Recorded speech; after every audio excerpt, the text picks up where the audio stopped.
धन्यवाद. जय महाराष्ट्र. आता मला असं वाटतं की राजसाहेब राजसाहेब सुरुवातीला त्यांचं निवेदन करतील आणि त्यानंतर आपण उद्धवजींकडे माईक देऊ.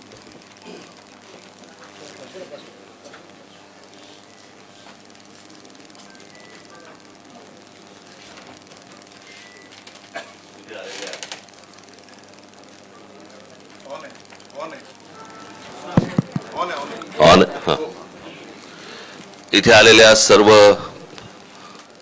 पत्रकार बांधवांचे भगिनींचं मी इथे स्वागत करतो.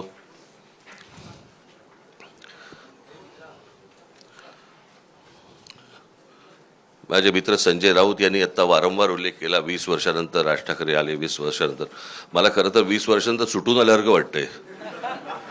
20 वर्ष जेलमध्ये होते, आज पहिल्यांदा सुटून आलेले आहेत. आपण त्यांचं स्वागत करूया.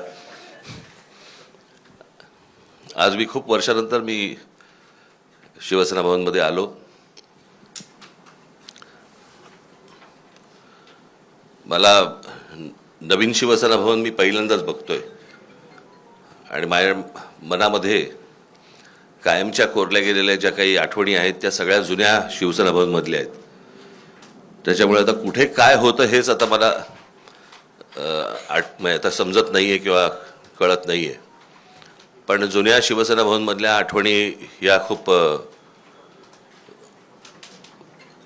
काय म्हणू त्याला रोमांचकारी आणि आनंददायी आणि अशा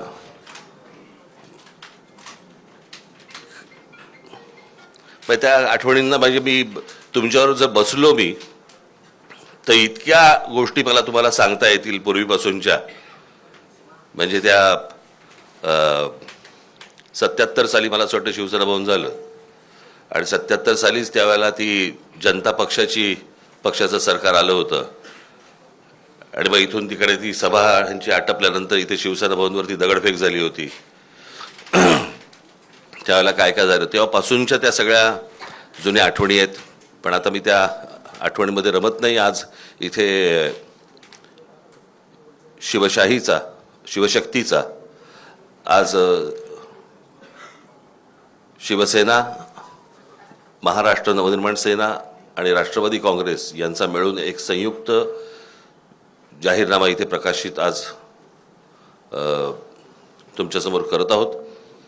मला असं वाटतं आदित्य ठाकरे आणि अमित ठाकरे यांनी त्या दिवशी या जाहीरनाम्यामध्ये वचननाम्यामध्ये या काय गोष्टी आहेत हे मला असं वाटतं आपल्यासमोर त्या दिवशी सांगितलेल्या आहेतच. त्याच्यामुळे आता त्याच्यावरती परत किती चर्चा करायची हे मला असं वाटतं आपण त्या गोष्टींचा विचार करावा. या व्यतिरिक्त जर समजा आपल्याला काही इतर प्रश्न असतील मला असं वाटतं सन्माननीय उद्धव ठाकरे आपल्याशी बोलतीलच. परंतु त्यानंतर जे काही आपल्या मनामध्ये काही प्रश्न असतील ज्याची उत्तरं आम्ही देऊ शकत असू तर आम्ही जरूर देऊ. धन्यवाद.